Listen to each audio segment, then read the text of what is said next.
सोनामुखी, हरड़, मुलेठी जैसी अनेक जड़ी बूटियां और हजारों वर्षों का प्राचीन आयुर्वेदिक ज्ञान इस एक बोतल में समाया हुआ है। कायम टैबलेट, आपकी खुशियों का साथी। भारतीय रिजर्व बैंक यानी आरबीआई ने 2000 के नोटों को वापस लेने की एक प्रक्रिया पर महत्वपूर्ण अपडेट जारी किया। आरबीआई के ताजा आंकड़ों के अनुसार प्रचलन से हटाए गए 2000 के कुल नोटों में से 98.41% नोट बैंकिंग प्रणाली में वापस आ चुके हैं। 19 मई 2023 को शुरू हुई इस प्रक्रिया के बाद अब बाजार में इस मूल्य वर्ग के बहुत ही कम नोट शेष रह गए। रिजर्व बैंक द्वारा जारी आधिकारिक बयान के अनुसार जब 19 मई 2023 को इन नोटों को वापस लेने की घोषणा की गई थी, तब बाजार में कुल 3,56,000 करोड़ मूल्य के 2000 के नोट प्रचलन में थे। 31 दिसंबर 2025 को कामकाज की समाप्ति तक ये मूल्य घटकर मात्र 5,659,000 रह गया। ये डेटा दर्शाता है कि पिछले 2.5 सालों में भारतीय नागरिकों और संस्थाओं ने उच्च मूल्य वाले इस मुद्रा को वापस करने में सक्रियता दिखाई।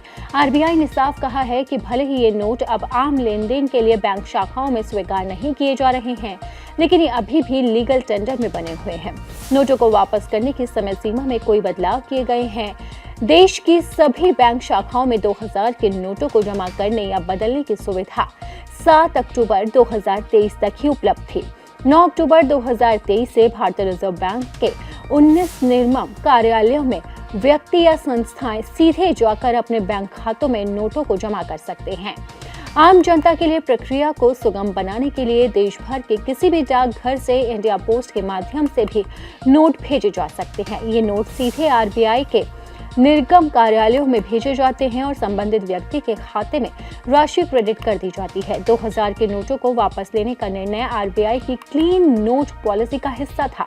नवंबर 2016 में डीमोनेटाइजेशन होते ही सरकार ने इन बड़े नोटों पर बैन लगा दिया था। विशेषज्ञों का मानना है कि नोटों की वापसी से बैंकिंग तरलता में सुधार हुआ और उच्च मूल्य के नोटों से माध्यम से होने वाली संभावित जमाखोरी पर अंकुश भी लगा है। हालांकि 98% से ज्यादा नोट वापस आ चुके हैं, लेकिन अभी भी 5 करोड़ से ज्यादा मूल्य के नोट वापस आने की प्रक्रिया चल रही है। आरबीआई ने जनता से अपील की है कि जिनके पास भी अभी भी ये नोट बचे हैं, वो आरबीआई के कार्यालयों या फिर डाक विभाग की सुविधा का उपयोग करके इन्हें जल्द से जल्द जमा करवा दें। फिलहाल आरबीआई ने इस प्रक्रिया को बंद करने की कोई अंतिम तारीख की घोषणा नहीं की है, जिससे नागरिकों के पास अपनी शेष राशि सुरक्षित रखने का अवसर बना हुआ है।